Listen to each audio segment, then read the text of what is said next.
आइए एक बार फिर से परमेश्वर ने हमें यह अवसर दिया है, ये समय हमें दिया है कि हम परमेश्वर के ज्ञान, उसके वचनों के प्रकाशन में बढ़ते चले जाएं। अपने आप को परमेश्वर के वचनों में डाल करके तरासें, जांचें, परखें कि जब वो हमें लेने के लिए आए तो हम वैसे ही पाएं जैसे वो हमसे इच्छा रखता है। तो हम परमेश्वर के वचनों पे एक वचन देखेंगे, मरकुस रचित सुसमाचार और उसका 4 अध्याय और 11 और 12 वचन को हम देखेंगे। उसने उनसे कहा, तुमको तो परमेश्वर के राज्य के भेद की समझ दी गई है, परंतु बाहर वालों के लिए सब बातें दृष्टांतों में होती है, इसलिए कि वे देखते हुए देखे और उन्हें सुझाई न पड़े, और सुनते हुए सुने भी और न समझे, ऐसा न हो कि वे फिरे और क्षमा किए जाएं। आमीन। सुनो, परमेश्वर के राज्य के विषय में हम पिछली बार बात कर रहे थे, और जो हम बात कर रहे थे एक राई के दाने के ऊपर। प्रभु यीशु मसीह ने विजयी प्रवेश के बाद बहुत से दृष्टांत अपने चेलों से कहे थे। स्वर्ग का राज्य, परमेश्वर का राज्य एक गृहस्थ के समान है। स्वर्ग का राज्य खेत में छुपे हुए धन के समान है। परमेश्वर का राज्य एक राई के दाने के समान है। बहुत ऐसी बातें परमेश्वर का राज्य उन 10 कुंवारियों के समान है। 5 बुद्धिमान और 5 मूर्खों का जिक्र है। इस राज्य के विषय में प्रभु यीशु मसीह मरकुस 4 अध्याय 11 और 12 वचन में यहाँ पे भेद बताते हैं और अपने चेलों से कहते हैं कि सुनो, तुम्हें स्वर्ग के राज्य का भेद, तुम्हें स्वर्ग के राज्य के भेद और समझ दी गई है, परंतु बाहर वालों के लिए दृष्टांत में बताया गया है।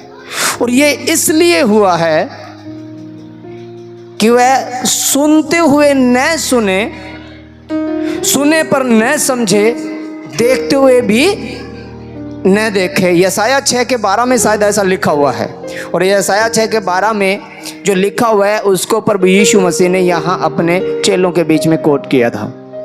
कहीं ऐसा न हो कि वह समझ को प्राप्त करे, मन फिराए और बच जाए, क्षमा कर दिए जाए। ऐसा क्या? प्रभु यीशु मसीह ने एक बहुत बड़ी बात है, एक फजल करने वाली बात है। क्या कोई सर्वशक्तिमान जो अपने आप को रिप्रेजेंट करता है कि मैं यीशु हूँ, मैं छुड़ाने वाला हूँ, और वो हमें भरमाने की बातें कहे, ये अजीब सा लगता है। क्या ये लगता नहीं है कि हमें कंफ्यूज किया जा रहा है? वो आया कि हम समझें, वो आया कि हम पे भेद प्रकट हो, वो आया कि हम बदल जाएं, मन फिराओ स्वर्ग का राज्य। और वही कहता है कि ये न समझे, न सुने पर समझे ना। ऐसा ना हो कि ये समझ जाए और मन फिराए, इनको क्षमा कर दिया जाए और ये बच जाए।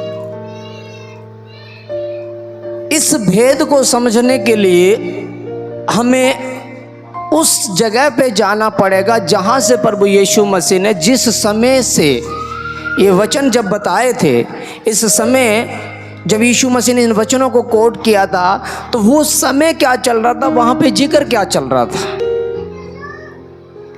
क्या ऐसा हो रहा था स्वर्ग के राज्य के भेद के विषय में। पौलुस आज इस समय में आकर के यीशु मसीह के स्वर्ग जाने के बाद में एक बहुत बड़ा भेद बताता है। हम निकाले रोमियो के पत्री उसका 16 अध्याय 25 वचन को देखेंगे सर। हाँ, 25 वचन 25 से 27 हम पढ़ेंगे। अब तो तुमको मेरे सुसमाचार अर्थात यीशु मसीह के विषय के प्रचार के अनुसार स्थिर कर सकता है, उस भेद के प्रकाश के अनुसार जो सनातन से छिपा रहा। इसी वचन को कंटिन्यू रखें आप। यहाँ लिखा गया है, अब जो तुमको मेरे सुसमाचार अर्थात यीशु मसीह के विषय के प्रचार, यीशु मसीह का एक प्रचार था, लिखा गया है कि वह आकर के ये कहना शुरू किया, ये सुसमाचार सुनाना शुरू किया कि मन फिराओ, स्वर्ग का राज्य निकट है।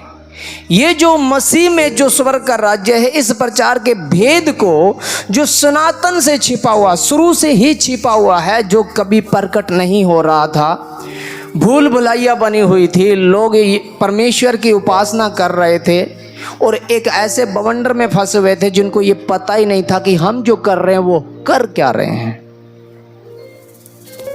हालेलुया। उपासना चल रही थी, भेड़ बकरियां, भेंट, आज्ञाएं, व्यवस्था, अब्राहम, मूसा, यहोशू, सेमुअल चल रहे थे, कभी वेदी, कभी तंबू, कभी मंदिर, ऐसा चला हुआ आ रहा था, प्राचीन काल से चला आ रहा था। सनातन से ही आदम के द्वारा भी ऐसा ही हो रहा था। वेदी पे भेंट चढ़ाना, केन हाबिल का भेंट चढ़ाना, आग उतरना, ग्रहण होना, नहीं होना, दुखों बीमारियों में परेशानियों में पड़े जाना, एक ऐसा गहरा छुपा हुआ भेद था जो प्रकट नहीं हो रहा था कि जो हम कर रहे हैं वो ऐसा क्यों चाहता है। इस भेद को पौलुस कहता है कि जो मसीह का जो सुसमाचार है वो हम पे जो आया है, मेरे उस सुसमाचार के अनुसार है जो मसीह का सुसमाचार था, उस भेद के प्रकाश के अनुसार जो सनातन से छिपा हुआ है। प्रकाश, उजाला जो आंखों को खोल सकता है। पौलुस कहता है कि वर्तमान समय में तो धुंधला सा दिखाई देता है। क्या देता है? धुंधला सा दिखाई देता है। जब वो सर्वसिद्ध आएगा तो ये आंखों का पर्दा हटेगा, तब हम साफ देख पाएंगे, तब क्लियर हो जाएगा। तब तक के लिए थोड़ा सा ये आशा सी जगी है। एक पुराने समय के अंदर टीवी चलते थे ब्लैक एंड व्हाइट एंटीना से, और जब तस्वीर नहीं आती थी, सन सन सन सन की आवाज और कुछ भी नहीं, बस एक अजीब सी चित्र होता था, कुछ भी समझ नहीं आता था। तब कोई बच्चा बाहर एंटीना जब हिलाता तो कभी कोई पतली झीरी सी, कभी कोई छोटी सी आकृति सी, ऐसे तो एक आशा जगती थी कि यहीं बस बस बस बस थोड़ा सा इधर, थोड़ा सा खोज शुरू हो जाती थी कि ये दिशा शायद हमें वहीं ले जा रही है। थोड़ा सा एक आशा सी बन जाती है कि हम बिल्कुल करीब में हैं उस रेंज के, जो रेंज हमें नेटवर्क देगी। पौलुस कहता है कि हमें एक धुंधला सा दिखाई देता है, पर जब सर्वसिद्ध आएगा तब वो सब कुछ क्लियर हो जाएगा। यहां पे वो कहता है कि जो सनातन से छिपा हुआ है, पढ़ें इस वचन को, आगे पढ़ें 26 को। परंतु अब प्रकट होकर सनातन परमेश्वर की आज्ञा से भविष्यवक्ताओं की पुस्तकों के द्वारा सब जातियों को बताया गया है कि वे विश्वास से आज्ञा मानने वाले हो जाएं। आमीन।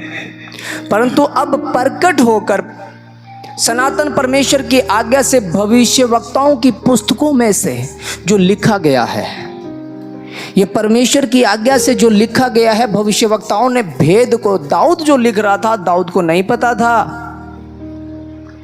यशाया जो लिख रहा था, यशाया को नहीं पता था। होगा क्या, चला गया वो पहले ही। दाऊद कहता है कि प्रभु ने मेरे प्रभु को कहा, आ मेरी दाहिनी ओर जब तक मैं तेरे दुश्मनों को तेरे पांव की चौकी न कर दूं। उसे नहीं पता था। कैसे होगा वो आत्मा में भर के बोल करके चला गया, लिख दिया गया, वो भेद ही रह गया। डैनियल ने कुछ लिखा था, या जकरिया ने कुछ लिखा, या हजकल ने कुछ लिखा, नहीं पता उन्होंने क्या लिखा। आत्मा ने लिखाया और लिख दिया, चले गए। लोग पढ़ते गए, उपासना करते गए, नहीं पता था वो हो क्या रहा है, नहीं समझ पा रहे थे। एक वचन और हम देखें, इफिसियों 1:9 और 10, कि उसने अपनी इच्छा का भेद उस सुमति के अनुसार हमें बताया जिसे उसने अपने आप में ठान लिया था। परमेश्वर ने अपनी इच्छा का भेद जो उसने शुरू से ही ठान लिया था, हमारे समय में आकर के प्रकट किया। उसने आप ठान लिया था कि समय जब पूरा होगा वह अपने पुत्र को भेजेगा, उस भेद को भेजेगा। और उसने आप ठान लिया था, लिखा गया उसने आप ठान लिया था कि वो ही प्रकट करेगा उस भेद को। उसने किसी भविष्यवक्ता को भेद की बातें नहीं बताई, लिखने को दे दिया। वो कहता है कि समय पे जब आऊँगा, आप ही उसने ठान लिया था मैं ही प्रकट करूँगा। और वो भेद खुद उसी में आकर के प्रकट हुआ, खुद यीशु मसीह में आकर के प्रकट हुआ, जिसको यहोशुआ कहा जाता है। हालेलुया। पढ़े 10 वचन को पढ़े, क्या लिखा हुआ है कि समय के पूरे होने का ऐसा प्रबंध हो, कि समय के पूरे होने का ऐसा प्रबंध हो कि जो कुछ स्वर्ग में है और जो कुछ पृथ्वी पर है, हाँ, सब कुछ वह मसीह में एकतर करे। सब कुछ वह मसीह में एकत्र करें, एक करते हैं। जो स्वर्ग में है, जो पृथ्वी पे है, तो जो आत्मा पृथ्वी पे है और जो आत्मा स्वर्ग में है, उनको वह एक मसीह में एकत्र करे। मसीह में भेद को प्रकट करने के लिए ऐसा समय का प्रबंध किया ताकि सही रीति से समझा जा सके। यीशु मसीह यदि पहले आ जाता, इस समय ना आता, कितने 4000 साल का सफर होने के बाद यीशु मसीह आता है। अगर पहले आ जाता तो यीशु मसीह को प्रकट करने के लिए यीशु अपने आप को प्रकट करता। परमेश्वर अपने स्वभाव, अपनी इच्छा को प्रकट करने के लिए कुछ भी ऐसा नहीं था कि भरमाए गए लोगों को प्रकट कर सके कि देखो, जांचो और परखो। क्या यशाया लिख पाता यीशु मसीह को? अगर यीशु पहले आता तो क्या दानियल बताता? क्या मलाकी, जकरिया, यहेजकल, जो मेजर भविष्यवक्ता यिर्मयाह हुआ है, क्या वो रोता? इसलिए सब कुछ पहले एक पिक्चर बनाई गई, कोरियोग्राफी की गई, एक ग्राउंड तैयार किया गया और लोगों के ऊपर उस भेद का तंबू तान दिया गया। यशाया को कहा 3 महीने तक लंगोट में ही घूम तू।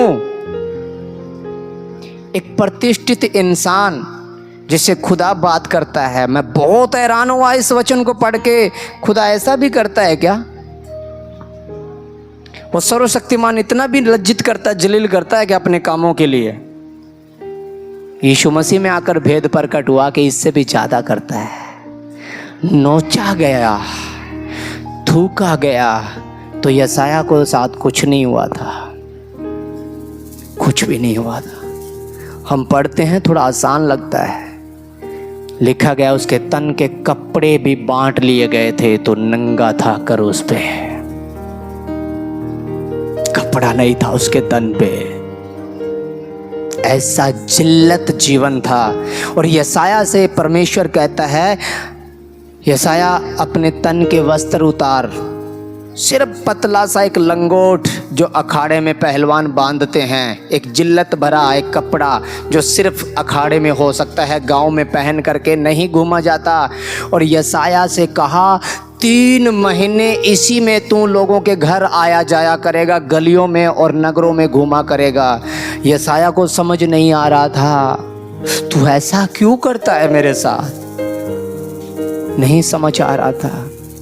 एलिया को नहीं समझ आ रहा था, गुफा में रह, छुपा रह, जबकि वो परमेश्वर सर्वशक्तिमान इजेबल और उसके नबियों को वो समाप्त कर सकता है। वो एलिया जो 450 पुजारियों को सत्यानाश कर सकता है, वो गुफा में छुपा और गला सड़ा मांस खा रहा, कौवों के द्वारा घेरा हुआ। वो ये नहीं कह रहा तू क्यों करता है मेरे साथ ऐसा। एक बहुत बड़ा भेद का तंबू ताना जा रहा था, किसी पे प्रकट नहीं। यहां तक कि यूहन्ना आता है, उसे भी पता नहीं था होगा क्या। मसीह में आकर के सबको एक करने के लिए खुद उसने ठान लिया था, एक ऐसा समय के बाद प्रबंध होगा, तब आंखें खुली की खुली रह जाएगी। ऐसा परमेश्वर दयालु, इतना प्रेम करने वाला परमेश्वर। पढ़े एक वचन आगे, कुलुसियोस का 1 अध्याय और 26 वचन को हम देखें। अर्थात उस भेद को जो समय और पीढ़ियों से गुप्त रहा, परंतु अब उसके उन पवित्र लोगों पर प्रकट हुआ है। आमेन। अब जाकर के वो प्रकट हुआ है, अब पता चला है वो राज्य कैसा है और हमें कहाँ जाना होगा, किस रीति से उसमें प्रवेश करना होगा। हम तो सोचते थे ये धरती पे है। इन वचनों से जो हम सीख पाए हैं एक छुपे हुए भेद के विषय में, कि यीशु मसीह जो कह रहा था कि तुम्हें तो स्वर्ग के राज्य के भेद की समझ दे दी गई है, तुम तो प्रकट करोगे, तुम तो बताओगे, चिल्ला चिल्ला करके एक एक वचन को भविष्यवक्ताओं की पुस्तक में से निकाल करके लाओगे। पौलुस कहता है कि वो जो परमेश्वर के हुक्म के अनुसार, आज्ञा के अनुसार भविष्यवक्ताओं की पुस्तक में लिखी हुई बातों को अब हम पे प्रकट की है। पौलुस की आंखें खुली। लिखा गया है कि वह 3 दिन तक चुप और अंधा रहा। फिर एक नबी आता है, उसके सर पे हाथ रख के प्रार्थना करता है और लिखा गया उसकी आंखों से छिलका सा गिर गया और एकदम दिखाई देने लग गया।